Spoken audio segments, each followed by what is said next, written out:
Guys welcome back my channel. तो आज हमारा स्टडी टॉपिक होगा विलियम शेक्सपियर द्वारा लिखा गया एक famous play that name is Titus Andronicus. Titus Andronicus की समरी जानने से पहले हम थोड़ा इंट्रोडक्शन देखते हैं। तो हम स्टार्ट करते हैं।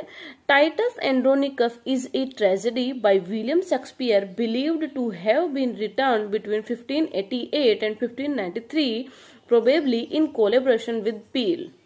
Originally published in 1594, adapted from Scandung, and Titus Andronicus is protagonist of this play.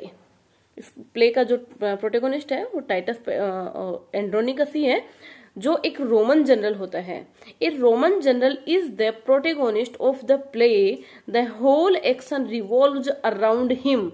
Whole action revolves around him and the fate of his family. He sets the main chain of actions rolling by creating Startinus king.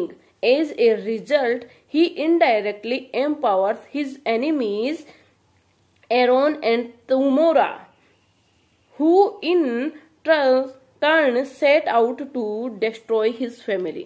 मतलब जो Titus Andronicus रहता है ये बहुत अच्छा आदमी रहता है, रोम का जनरल रहता है और मतलब जनता के लिए भी अच्छा होता है और अपने मतलब खुद के लिए भी बहुत अच्छा होता है. तो इसके ये जो स्टोरी है इसके इर्द गिर्द ही घूमती है और इसके परिवार के साथ बहुत बुरा होता है वो बताती है. फिर लास्ट में ये वो अपने एनिमीज से कैसे बदला लेता है इस बेसिस पे ये स्टोरी है. तो हम इसकी स्टोरी स्टार्ट करते हैं.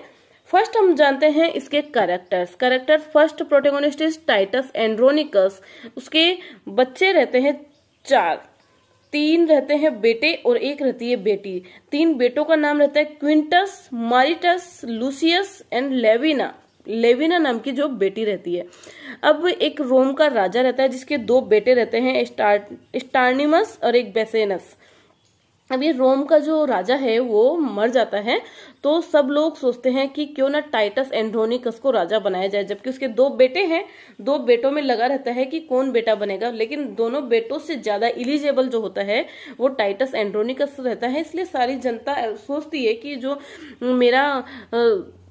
हमारी देश का या हमारी सत्ता का जो राजा बनेगा वो टाइटस एंड्रोनिकस बनता है. तो टाइटस एंड्रोनिकस खुद मना कर देता है कि मैं इस लायक नहीं हूं और मेरी इतनी एज भी नहीं है कि अब मैं राजा बनूं. मैं चाहता हूं कि ये स्टार्निमस है ये राजा बना दिया जाए. स्टार्निमस राजा बना दिया जाता है. अब स्टार्निमस और बेसेनस क्या, स्टार्निमस लेविना से प्यार करता है और लेविना भी इसको करती है, लेकिन बेसेनस जो होता है वो भी उससे प्यार करता है और बोलता है कि मैं इससे शादी करूंगा, जो टाइटस की जो बेटी रहती है लेविना उससे. अब इसका जो मार्कस का जो ये टाइटस का जो भाई, एक भाई और होता है मार्कस एंड्रोनिकस, ये दोनों मिलके बेसिनस का साथ देता है.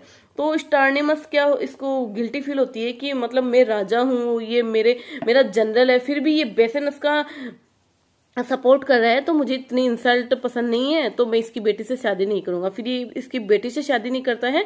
और ये शादी किससे करता है, अभी एक स्टोरी होती है कि जब रोम में युद्ध हुआ था तब वो गोथ्स को पकड़ के लेके आया था. उसके कई बच्चे मारे भी गए थे, कई सैनिक भी मारे गए थे, राजा भी मारा गया था, जिसमें टाइटस एंड्रोनिकस बच गया था और वो 2 गोथ्स को पकड़ के लेके आया था जिसका नाम था एक तो एरोन और एक तोमोरा.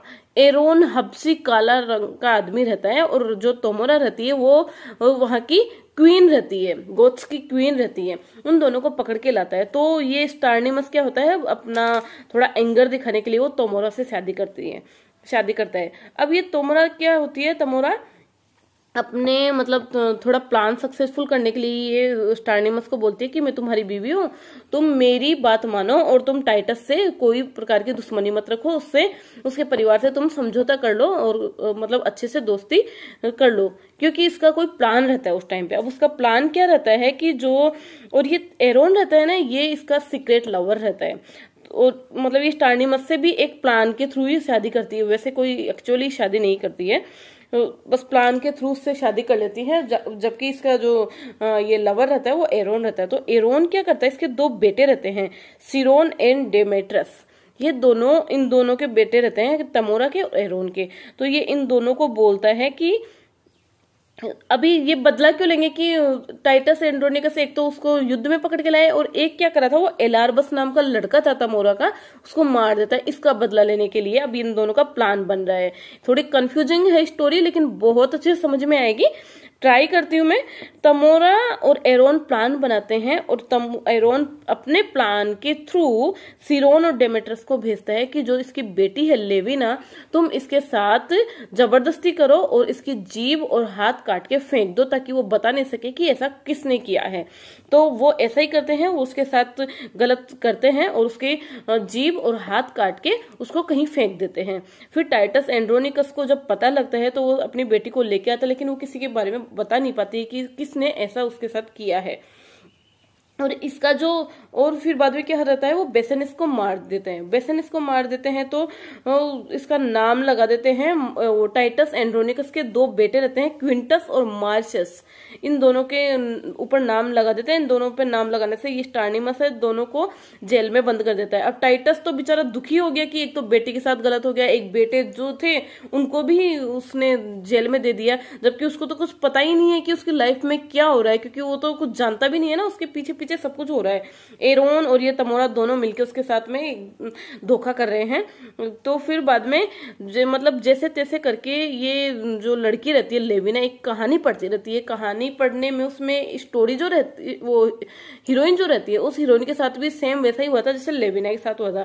फिर उसने अपने जो आदमी जो मतलब थे विक्टिम, उनका नाम बताने के लिए, वो दोषी जो लोग रहते थे उनका नाम बताने के लिए वो मुंह में छड़ी लेके फिर जमीन पे नाम लिख के बताती है। तो वो भी ऐसे ही करती है, मुंह में छड़ी लेके और उन दोनों का नाम लिख देती है। फिर टाइटस एंड्रोनिकस को जब पता लगता है तो वो इन दोनों को मार देता है। पहले बाद में मारता है, फिर पहले तो एरोन एक चाल और चलता है। एक चाल ये चलता है कि एरोन बोलता है कि तुम्हारे साथ ये जो राजा है स्टार्निमस, ये सुलह कर लेगा, तुम एक काम करो, एक हाथ काट के तुम्हारे राजा को भेज दो, फिर तुम्हारे बेटों को भेज देगा और तुमसे दोस्ती बिगड़ लेगा। तो वो बेचारा क्या करता है, अपने बेटों के लिए हाथ काट के दे देता है। अब एरोन फिर चाल खेल जाता है, उसके दोनों बेटों के सिर काट के उसको भेज देता है।